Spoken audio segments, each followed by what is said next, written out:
নমস্কার, আমি বিশ্ব মজুমদার। শুরু করছি সোজা সাপটা। বাংলা জিততে হলে বাঙালির মন জিততে হবে, এটাই ২৬-এর বিধানসভা ভোটের একমাত্র মন্ত্র।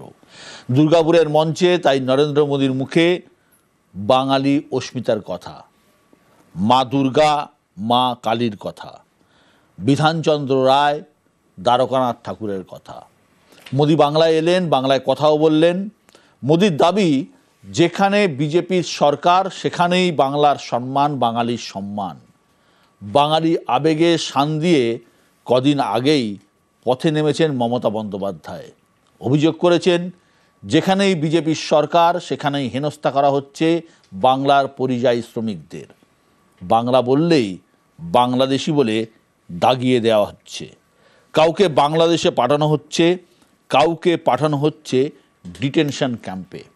আজ বঙ্গ সফরে এসে বিজেপিকেই বাঙালি এবং বাংলা ভাষার প্রকৃত রক্ষক হিসেবে তুলে ধরার চেষ্টা করলেন নরেন্দ্র মোদী। উল্টে অনুপ্রবেশ ইস্যুতে কড়া ভাষায় আক্রমণ করলেন পশ্চিমবঙ্গের শাসক দলকে। প্রধানমন্ত্রীর দাবি, বাংলা পরিবর্তন চায়। পাল্টা তৃণমূলের প্রশ্ন, বাংলা বলার জন্য বাঙালিকে যখন জেলে পাঠানো হচ্ছে তখন কোথায় ছিল এই গ্যারেন্টি? তাই ২৬-এর লড়াই, ২৫-এই গরম বঙ্গ রাজনীতি। भाजपा के लिए बांग्ला अस्मिता सर्वोपरि है। বাংলার লোকেদের ডিটেনশন ক্যাম্পে রাখলে আগামী দিন বাংলার মানুষও কিন্তু বিজেপিকে ইলেকশনে লড়ে ডিটেনশন ক্যাম্পে রাখবে রাজনৈতিক ভাবে। देश में जहां भी भाजपा है वहां बांग्ला का सम्मान है, पश्चिम बंगाल के लोगों का सम्मान है। বাংলাকে আহত করছেন, বাংলা ভাষায় কথা বললে তাকে অসম্মান করছেন। আমরা এখন আহত, এর জবাব আমরা দেবই দেব। टीएमसी ने अपने स्वार्थ में पश्चिम बंगाल की पहचान को भी दांव पर लगा दिया। आप लोग क्या सोचा है दिल्ली वालों, कि आप देश का जिम्मेदार ही ले लिया? बांग्ला भाषा कहने से बांग्लादेशी रोहिंग्या बोल देता है। तुष्टीकरण के लिए टीएमसी हर हद पार कर रही है। বাংলা ভাষায় কথা বললে তাকে জেলে নিয়ে চলে যাবে কোন অধিকারে? বাংলা ইন্ডিয়াতে নয়। जो भारत का नागरिक नहीं है उसके साथ भारत के संविधान के तहत न्याय सम्मत कार्रवाई होती रहेगी। সতর্ক বার্তা দিয়ে গেলাম, মারবো না, কাটবো না, আপনাদের মতো ভাষা বিকৃত করবো না। ওখানে অত্যাচার হলে এখানে প্রতিবাদ হবে। बांग्ला পরিবর্তন চায়। বাংলা আমাদের দখলে আছে, থাকবে। আগামী দিন দিল্লি দখলও আমরা করব। हमें मिलकर नया सवेरा लाना है, परिवर्तन का कमल खिलाना है। বিনা যুদ্ধে 1 ইঞ্চি জমিও আমরা ছাড়বো না। তাই এই বিজেপি জেনে রাখো, খেলা হবে, তৈরি থাকো। লড়াই জমে উঠেছে, আর এই লড়াইয়ে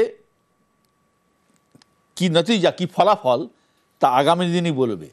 আজকে এই নিয়ে আলোচনার জন্য যারা আমার সঙ্গে আছেন, প্রথমে পরিচয় করিয়ে দিই।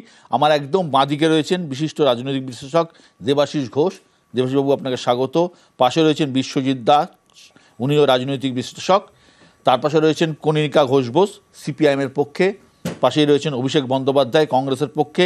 রয়েছেন সজল ঘোষ, বিজেপির পক্ষে, এবং রয়েছেন দেবাংশু ভট্টাচার্য, তৃণমূল কংগ্রেসের পক্ষে।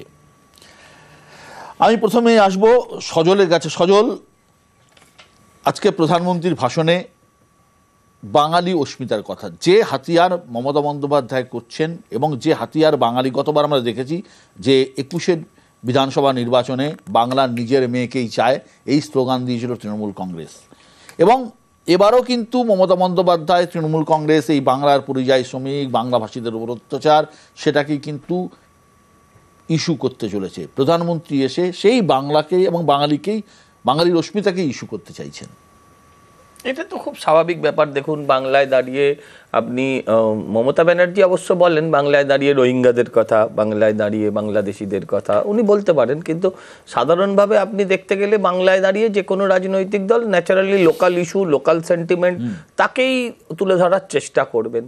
যে দেখুন, গত কয়েকদিন ধরে মমতা ব্যানার্জি খুব বাঙালি বাঙালি করে চেঁচাচ্ছেন। হ্যাঁ, তো বাংলাদেশের বাঙালিকে বাঙালি বললে ঠিক আছে, কিন্তু আমার কোনো আপত্তি নেই, কিন্তু বাংলাদেশের বাঙালিরা গত 9ই আগস্ট থেকে ওই রকম সময় থেকে তারা আক্রান্ত হচ্ছেন, একটা বছর প্রায় হতে চললো, যারা হিন্দু বাঙালি, সেই নিয়ে তাকে খুব একটা কখনো কিছু বলতে দেখিনি। আমার বক্তব্য দেখুন, যে আজকে যে বাংলার অস্মিতা, উনি বাংলা নিয়ে বলছে যে বিভিন্ন রাজ্যে বাঙালিদেরকে ওপর হেনস্থা করা হচ্ছে। বিজেপি শাসিত রাজ্য, আচ্ছা, তামিলনাড়ু কবে বিজেপি শাসন করলো আমার জানা নেই, পাঞ্জাবে কবে বিজেপি শাসিত হলো আমি জানি না, আপনি যদি দিয়ে দেন বিজেপির হাতে আলাদা কথা, কেরলে কবে থেকে বিজেপি হলো সেটাও আমি জানি না।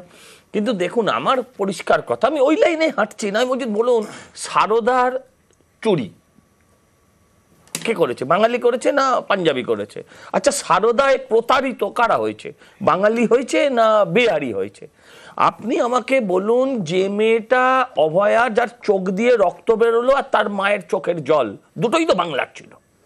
আপনি বলুন তামান্নার মা কিংবা রেজ্জাক খানের স্ত্রী, দুটোই তো বাংলার ছিল, প্রত্যেকে কেঁদেছে বাংলায়, হাহাকার করেছে বাংলায়। আপনি আমায় বলুন তো, বাংলার গর্বের কথা বলছেন 26,000। কোথাও কি বিজেপিকে অস্বস্তিতে ফেলছে এই ইস্যুটা? সেই কারণে গতবার যে ভুলটা আপনারা করেছিলেন। কিসের অস্বস্তি দাদা, কোথায় অস্বস্তি আপনি আমায় বলুন না।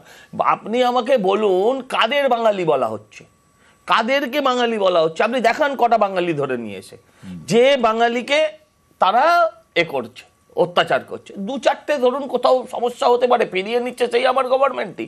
এখন ব্যাপারটা হচ্ছে হাইকোর্ট বলেছিল, সুপ্রিম কোর্টও সেটাকে মান্যতা দিচ্ছে, চাল আর কাঁকড়কে এমন মিশিয়েছে যে আলাদা করা যাচ্ছে না। না, অন্য ইস্যু না, সেম ইস্যু। এখানেও বাঙালি তার মানে নামের পদবিটা যদি মুসলিম হয় তাহলেই তাকে রোহিঙ্গা বলে ধরছে। আপনাদের এই বক্তব্য তো, আপনি আমাকে বুঝিয়ে বলুন না এই জায়গাটায় গেল কেন?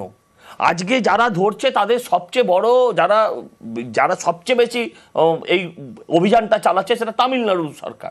তামিলনাড়ু আমাদের সরকার নেই, গিয়ে আপনি চাইলেই সহজে আটকে দিতে পারেন, ব্যবস্থা করুন। কেরলে চলছে, আচ্ছা কেরলে আপনার পুরো কথা শুনবেন আমি মানলাম। পাঞ্জাবে তো আপের সরকার এত কেঁদেছিল পাঞ্জাবের নির্বাচনে গিয়ে, 6টা বাঙালিকে ধরে নাকি জেলে ভরে দিয়েছে।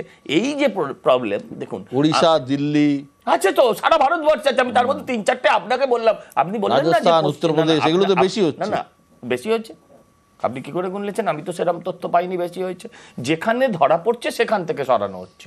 আপনি আমাকে একটা কথা বলুন, মমতা ব্যানার্জি আজকে যদি এই আন্দোলনটা আজকে বিজেপি, মানে এই অভিযানটা যদি বিজেপি করে থাকে, এটা মমতার আন্দোলন, মমতার দাবি মেনে।